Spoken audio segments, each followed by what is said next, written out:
Décembre 2008, Pascal, Joël et leurs 2 enfants décident que Noël se fêtera dans les Caraïbes. La famille embarque donc à bord de son catamaran pour des vacances inoubliables que Pascal immortalise avec sa caméra. Mais dans la nuit du 26 décembre, alors qu'ils dorment tranquillement au large des îles Grenadines, un vent violent se lève, d'énormes vagues se forment, une déferlante s'écrase sur le voilier et brise la coque du bateau.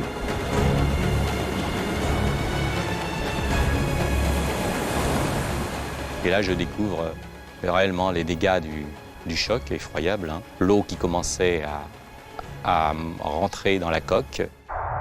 Des dégâts que Pascal sait irréversibles. La famille Bazin n'a pas le choix.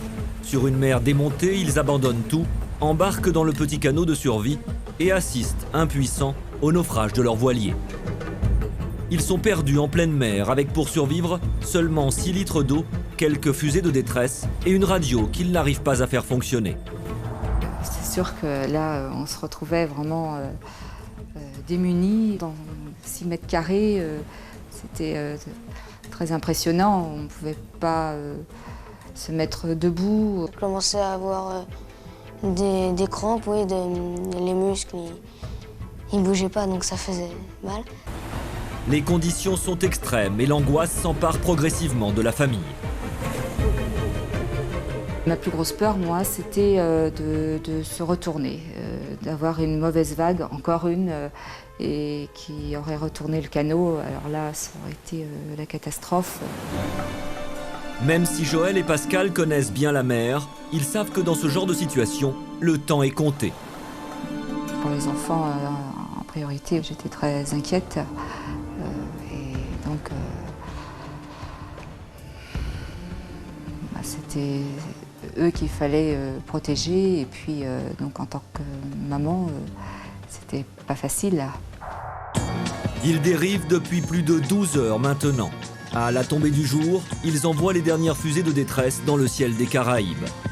Des fusées immédiatement repérées par un cargo qui se détourne de sa route pour venir à leur secours. Mais le vent et les énormes vagues l'empêchent d'approcher le radeau. Après plusieurs tentatives, la manœuvre devient trop dangereuse. Le cargo abandonne les Bazin à leur triste sort. Cela fait maintenant 2 jours que la famille Bazin survit en pleine mer dans des conditions précaires. La réserve d'eau qu'ils ont à bord est bientôt épuisée. Et le problème, c'était la consommation d'eau. Imaginez sous une serre à 35 degrés, hein, donc 4 personnes à bord. On voyait qu'on allait, on s'enfonçait par rapport au physiquement, on était de plus en plus diminué. Hein. J'ai eu des hallucinations, donc je fermais les yeux et j'apercevais des enfants qui jouaient sur une plage et des gens qui parlaient très fort. Hallucinations, fatigue, manque d'eau, Pascal continue de filmer ce qui commence à ressembler aux derniers instants de sa famille. Mais dans la nuit du 3e jour, dans une ultime tentative, Pascal arrive enfin à faire fonctionner la radio. Il réussit à envoyer un message de détresse.